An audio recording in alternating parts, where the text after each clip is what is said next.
Welcome back. Until the 1970s, policies regarding governmental surveillance or monitoring of individuals or groups that pose national security threats to the United States were primarily the domain of the executive branch.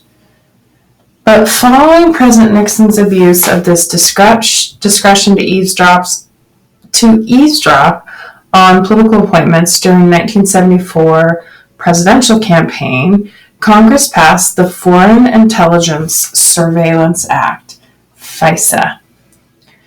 And what this legislation did was it provided a legal framework for the government's electronic monitoring of suspected criminals and national security threats. Under the FISA, federal agents are able to eavesdrop on the communications of foreign persons or foreign entities without a court order for up to a year, as long as the purpose of the surveillance is national security and not law enforcement. If the target is a foreign agent operating within the United States, FISA requires permission from a special court to engage in that surveillance. And this court, which is known as the Foreign Intelligence Surveillance Court, appropriately, right, or a FISA court, is made up of 11 federal judges assigned by the Chief Justice of the Supreme Court. So another crucial piece of counterterrorism legislation was passed in response to the truck bombing of the federal building in Oklahoma City that killed 168 people.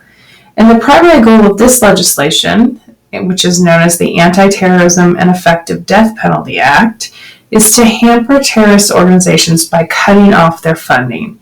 And the law prohibits persons from knowingly providing material support or resources to any group that the United States has designated a foreign terrorist organization. And material support is defined very broadly in the legislation, covering funding, financial services, lodging, training, expert advice or assistance, communications, equipment, transportation, and other physical assets. The Patriot Act was enacted 6 weeks after the September 11th terrorist attacks, and the Patriot Act greatly strengthened the ability of federal law enforcement agents to investigate and incarcerate terrorist suspects. Critics of the Patriot Act have been especially concerned with Sections 213 and 215, which allow government agents to conduct searches and seizures without many of the Fourth Amendment protections. And furthermore, the Patriot Act requires third parties, such as telephone companies and internet providers, to turn over records of stored electronic communication to the federal government without notice to the persons who made those communications. Government agents do not need judicial permission to issue national security letters, as such requests are often called. And these letters can be used to collect credit information from banks and loan companies, telephone and internet data, financial records, or travel records held by any commercial entity. So following a series of controversies concerning whether the NSA should be allowed to intercept telephone and email communications of suspected terrorists in 2008, Congress passed an amended version of FISA. And this legislative action did not, however, place greater limits on the NSA, which had amassed a vast database by secretly keeping track of millions of phone calls made by Americans who were not under suspicion of any wrongdoing.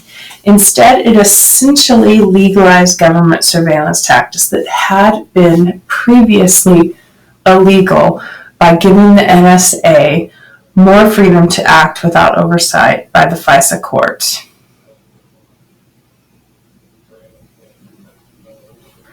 So let's talk a little bit about the Fourth Amendment and Homeland Security. So the problem with the original FISA, according to some observers, was that it required a lengthy review process before the FISA court would issue a warrant, which allowed government agents to monitor a terrorist suspect. And the NSA, FBI, and other government agencies argued that they needed more freedom to collect massive amounts of information quickly without judicial oversight. And this is, of course, tempered by the Fourth Amendment, which broadly requires the government have probable cause of wrongdoing before intruding on a citizen's reasonable expectation of privacy. In 2013, an NSA contractor named Edward Snowden revealed that under the revised FISA, the NSA had monitored the cell phone and internet activity of approximately 113 million Americans without probable cause or a warrant from the FISA court.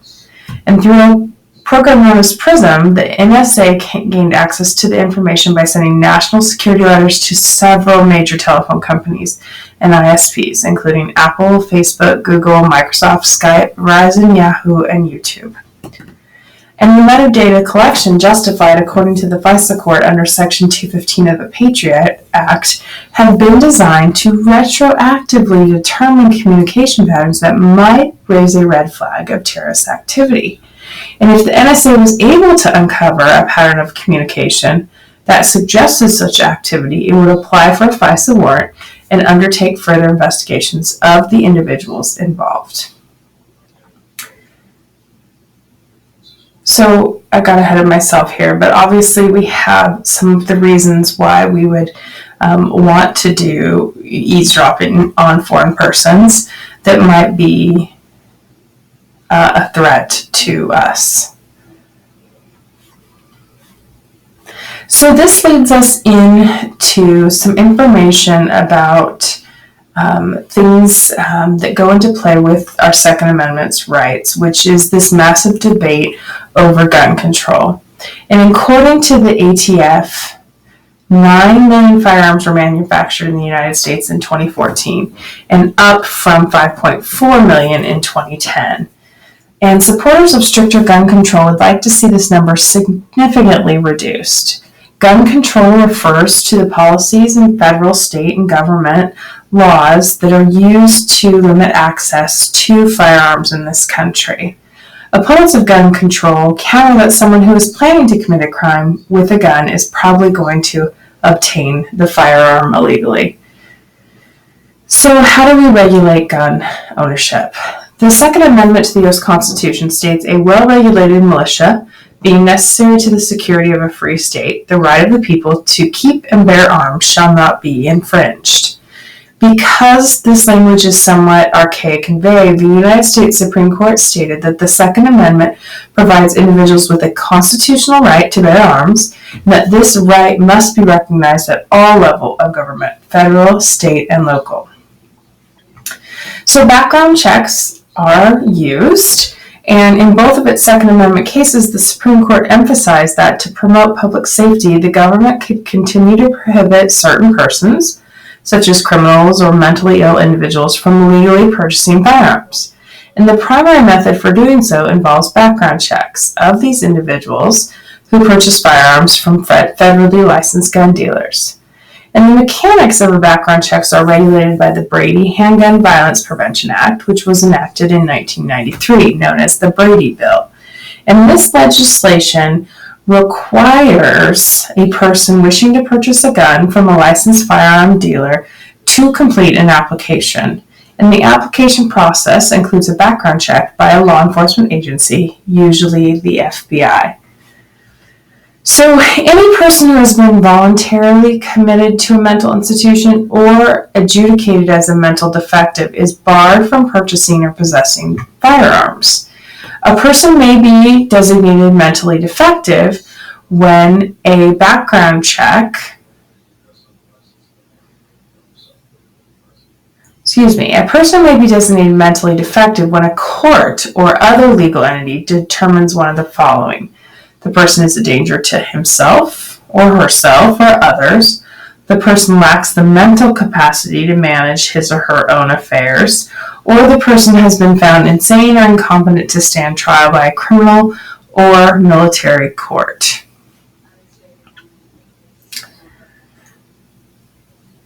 So there are a number of federal federal action that is happening with gun rights. Huge push and changes that we're going to probably see, I would think, with Trump leaving office and Biden coming in. But again, this continues to be a constant area of mixed opinions and ideas in law enforcement. And we're talking about law enforcement and our response to it.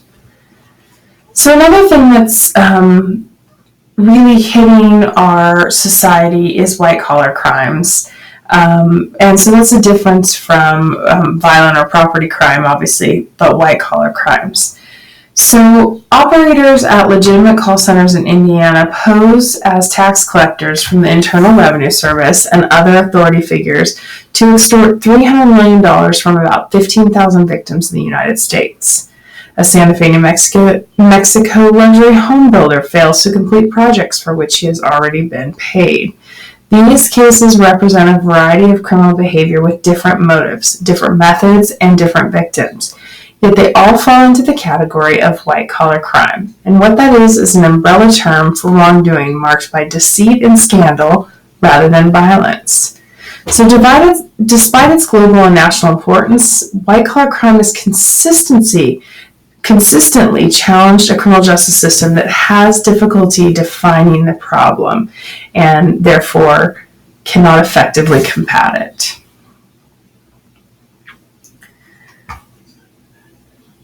So white-collar crime needs to be defined, and it is not an official category of criminal behavior measured by the federal government in the Uniform Crime Report. Rather, this term covers a broad range of illegal acts involving lying, cheating, and stealing, according to the FBI's website. And to give a more technical definition, white-collar crimes are financial activities characterized by deceit and concealment that do not involve physical violence or force. So some different techniques that can be used are deception, abuse of trust, concealment, and conspiracy. And this is, known with white-collar criminals. They have to conceal their crimes. So there are multiple types of white-collar crimes. I am not going to go through each of these at length, but rather keep them up here so you guys can see them and have a better idea of what they are. Now, corporate violence is when we have the corporate level that is getting involved with crime. This as well is called and categorized as a white-collar crime. So we are going to call it good on this lecture. It goes in massively great detail, and I'm going to leave you guys with the student notes, of course, like every week, to dive a little more into this. I do think that there is a lot of information in this chapter. So just do your best to work through it and know that your test is not going to be able to cover every single specific little thing in chapter 14. And this is your last chapter of the quarter and of this CJ 101 class. So with that, I will say have a great day.